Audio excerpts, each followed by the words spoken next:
Hello and welcome students. In this module, we will learn about the classification of industries.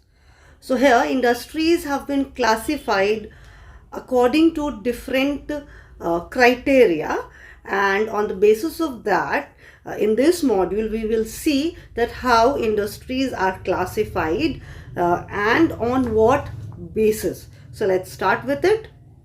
So the first one is, or we can say the first criteria is on the basis of raw materials. So on the basis of raw materials, the industries are agro-based industries, mineral-based industries, forest-based industries, as well as animal-based industries. So these are the industries, these are the categories of industries based on raw material they use. For example, if you look at the word agro-based industries, so these are the industries that depend on agricultural products for their raw material, and we can take examples like cotton, sugar, jute. These are agro-based industries. The second one is the mineral-based industries. So the name itself says they require, or these industries, they require different minerals as their raw material. Third one is forest-based industries. So definitely they depend on forest products for the industries. That is, they need forest product as their raw material. And the fourth one is animal-based industries. So it is dependent on the different animals. We also include poultry in this. So students, let's see some pictures and we will understand more. So this is the picture showing few examples of agro-based industries. So from the farm, whatever we get and the product we make, they are actually involved in or part of agro-based industries. You can see, students, we get wheat, rice, sugarcane, spices, tea, cotton, and many more crops from the agricultural field, and they become the raw material for agro-based industries. Now here, this is a picture of a cotton mill. So students, you can see how cotton or the thread is being made, and then the cloth will be prepared from out of it. Now students, this is a picture showing the sugar industry. So here the sugar beet is being used to make sugar. Now jute industry is also an example of agro-based industry. The second one is the mineral-based industries, and so the mineral-based industries, the most important one is the iron and steel industries. And children, all of us are aware that iron and steel industries are said to be the backbone of any nation. If any country is having a strong and well developed iron and steel industry, then that country is industrially said to be developed country. So this is another picture showing iron and steel. Here steel is being manufactured. So this is the picture. Then cement industry. This is also a mineral based industry. Now the third one in the category is forest based industry. So students, these industry, as I have told, depend on forest product like wood mostly for as their raw material. Rubber industry, students, we know very well that from the rubber tree, rubber is a latex fluid which is extracted from the rubber tree, and then we make thousands of products out of rubber. See how the woods are, or the logs are being arranged, and they will be sent to the factories to manufacture different products. So these are the logs, and you can see the forest in the picture. The trees are being cut down. These are mainly softwood trees, mostly used to make paper. Now students, as I have told you, in for animal-based industries, so this is the picture of animal-based industries, and this also include poultry, that is the birds are also kept in farms for egg and their flesh. Cow kept for flesh, for milk product, and there are other animals like goat, then there is sheep for their wool. So different animals are reared in the farm, especially they are kept in controlled conditions, and from them different products are extracted. So this is again the picture. This is how the eggs are being processed for the market, and the pigs are well kept for flesh. So students, this is the first category of industries we have learned, that is the industries based on raw materials. Next, we categorize the industries on the basis of size and investment. So according to size and how much money we invest, the industries are large scale, medium scale and small scale. So let's have a look. So iron and steel industry definitely requires a lot of investment. It gives a lot of profit, but at the same time investment is very high. So this is the best example for large scale industries. Cement industry is another example for large scale industries. This is the industrial area. In the picture you can see how the smoke is coming out, the manufacturing is being done. Now the medium scale industries, they include industries like radio industry, bicycle industry and so on. So these industries, they do not require very huge investment, but at the same time they are not also very small scale. To a considerable amount investment is required so that these industries can run and function properly. Now the small scale industry. Now students, the name itself says these industries require very small investment, and at the same time the profit is also low. So it's written here, opportunities and challenges. There are a lot of opportunities for developing or establishing small scale industries, but at the same time it's very challenging. So students, these are the three types of industries based on size and investment.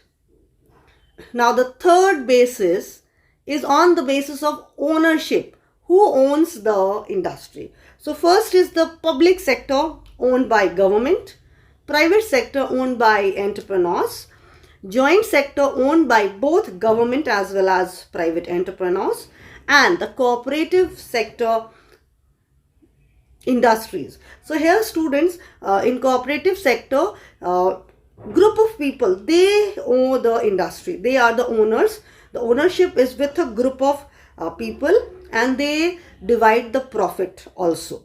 So investment is also done by all, and the profit is also shared by all.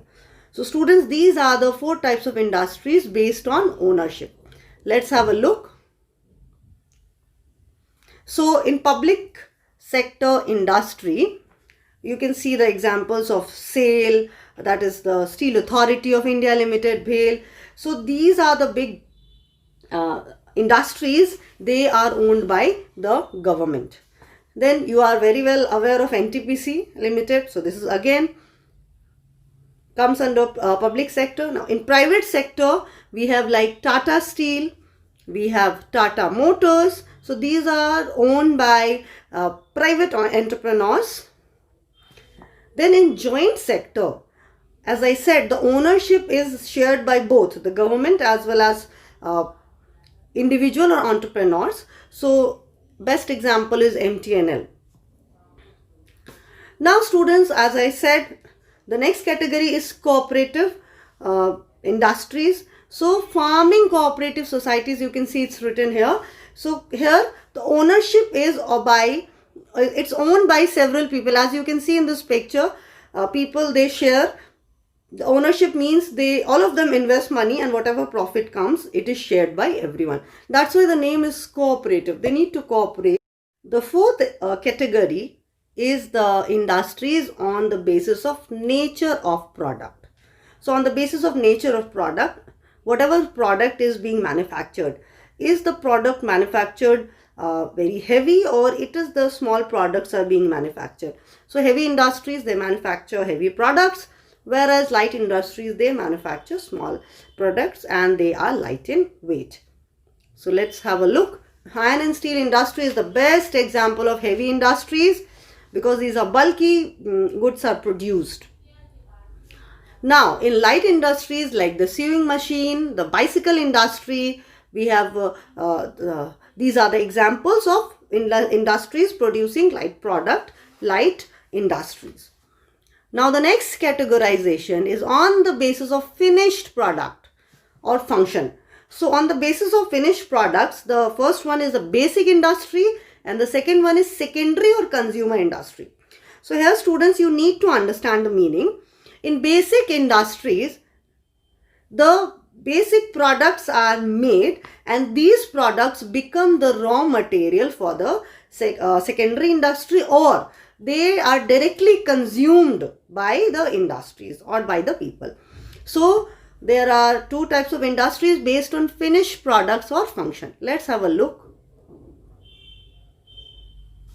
So the first one, that is for the basic industries which are very important because many industries depend on them, and that's why they are known as basic, or they are also known as key industry. So basic or key industry, for example, iron and steel industry. So steel is being manufactured from iron, and steel has such a lot of usage. It is used to make automobiles and several other things. We make so many things out of steel. So iron and steel industry is the basic, or we call it the key industry. Now next comes the secondary or consumer industries. So industries which produce goods primarily from their consumption by people are called consumer or secondary industry. For example, bicycle industry. Then we have furniture making industry. We can see furniture is being made here. Watch industry. So these are the secondary industries and they are based on the consumption by people. So they produce goods which are being consumed and they are in demand by the people. So this is the concept of secondary or consumer industry. Now students, we come to the next category or the last category of industries, that is industries based on location and market. So village industries, definitely they are established in rural areas, and the cottage industries, they can be in rural and urban areas, but they are small scale industries. So let's learn about them. Village industries, these industries fulfill the basic need of the local market, and all their requirements like raw material and labor are met from within the village. So if these industries needs labor or any other raw material, then they depend on the village. And in case of cottage industries, these are known as household industries and are organized by individuals with private resources, and with the help of family members, they carry on the work of the cottage industries. So in case of cottage industries, it is basically owned by a family or a few families, and they take help of their family members to make the product. Students, let's have a look. So the handloom industry, this is a small scale industry, cottage industry. Then we have this khadi. Khadi is being, you can see the thread is being made. Then in cottage industry comes the sari industry, carpet industry. So these are the industries, carpet industry and sari industry. These are examples of cottage industries, and khadi industry, and we can say handloom, that is manufactured by the laborers or the workers themselves. When it's done by manually, then we call it handloom. So these are small scale industries. Whereas sari industry and carpet industries are example of cottage industry. Now students, we have learnt all this. According to your syllabus, we need to learn the difference between small scale and large scale industries. So let's learn about it. So small scale industries are those in which less than 1 crore of money is being invested. They have less geographical area. They are situated in a small area. They employ small number of people and they produce small amount of product or output. Whereas you have to just write the opposite for the large scale industries. They invest more than 1 crore rupees. They are extending over large geographical area, they employ large number of people, and the produce is big, the output is big. So this is we can say these are the characteristics also, and you can also write them as a difference. Students, here again I have put it in a tabular form so that you can understand better the difference between large scale and small scale industries. So these industries require huge investment. They do not require huge investment. In large scale, huge quantity of raw material is used. No huge quantity of raw material is needed. Manufactured good is in large quantity. So a lot of goods, huge number or amount of goods are produced. But here manufactured good is small quantity. It should be written quantity. Now, women workers are not usually employed in these industry. So we see large number of females working in small scale industry. So students, we don't need to write this because it can be exceptional at certain places. But definitely the first 3 points you can write as a difference. So thank you very much, students. That's all in this module.